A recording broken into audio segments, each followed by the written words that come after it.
All films present their stories from a certain point of view. If that point of view changes, it can completely alter the story, or at least how the audience feels about the story. Just like in a film, we all see the world from our own point of view, a reflection of who we are and where we came from, for good and bad. But when we start an open and brave dialogue with others who have different points of view from our own, we can expand our focus to include theirs or to enhance or alter ours. Changing our viewpoint, individually and collectively, takes practice, and we won't always get it right. Unlearning something is difficult, and the tendency to slip back into our old ways is a challenge. But with practice, the desire to learn from our mistakes, and with instruction from others, it can be done. And so it is with desire, instruction, and practice that our region can boost our collective ability to construct a new way to advance equity and inclusion. Equity, I have simplified to mean the elimination of disproportionality and disparity.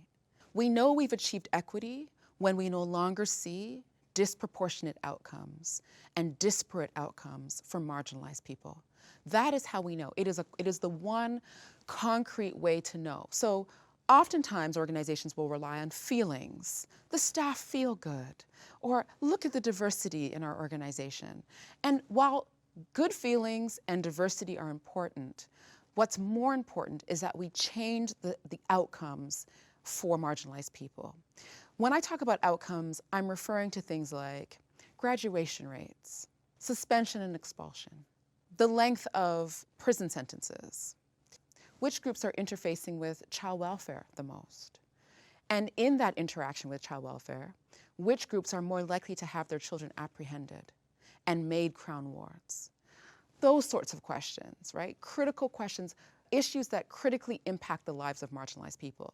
Those are our measures, and where we see disproportionalities in relation to those things, that's where we want to focus our attention and use the frameworks of anti-racism, anti-oppression, diversity and inclusion, etc., to support us toward the elimination of those disproportionalities and disparities.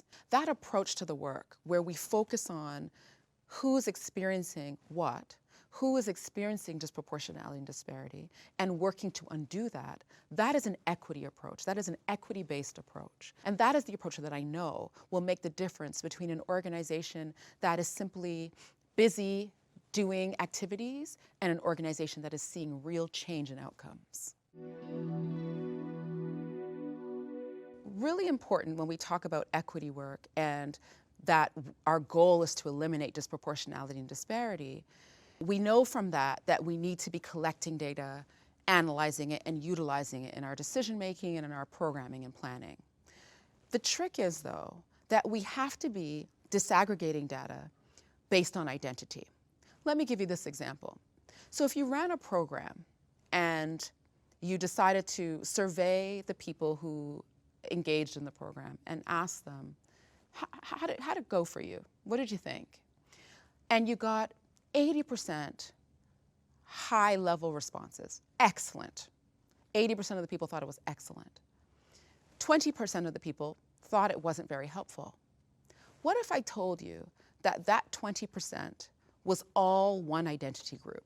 What if I told you that 100% of that 20% was all Muslim women, for example? That would inform us a great deal about the potential problems with our program. It might suggest that there was some Islamophobia. It might suggest that we hadn't considered the perspective and the life experiences of Muslim women. It's also informative about how we make that program better. It directs us to the community of Muslim women, and so that we can ask them, tell us about your experience. How did that feel for you? What needs to change? What have we been doing wrong? And now we have much more chance of ensuring that we have programming that is reflective of all parts of our community. And so when we talk about data collection, we really need to be talking about disaggregating our data based on our various identity points. So race, class, gender, age, abilities, etc., sexual identity. All of those are really necessary pieces to know who's experiencing what, who's feeling what, and what might they have to say about the programming and the planning that we're doing. When I was a high school teacher, it was probably one of the most common things I heard from my peers. Well, I don't see race and I don't see color. And the intention was so pure and earnest. They wanted you to know they were safe, that they were a safe place, that they were good people with good intentions. And for that, I'm grateful, you know, and I acknowledge that the goodness and the good-heartedness in it. Here's the thing. Clearly, somebody is seeing something, because when we check our outcome data, we see huge disparities and disproportionalities that are in fact along the lines of color.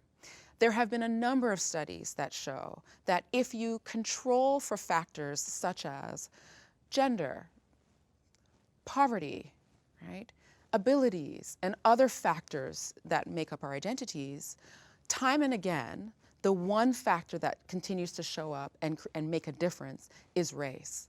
So the fact of the matter is we do see race, we do see color, and we've been taught to see those differences.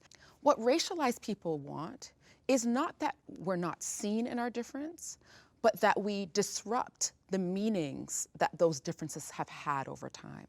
It is when we problematize, criminalize, demonize those differences that we have a problem. And so that's the goal. The goal is not to not see color. The goal is to see it, but disrupt those very concretized ideas that are attached to those folks.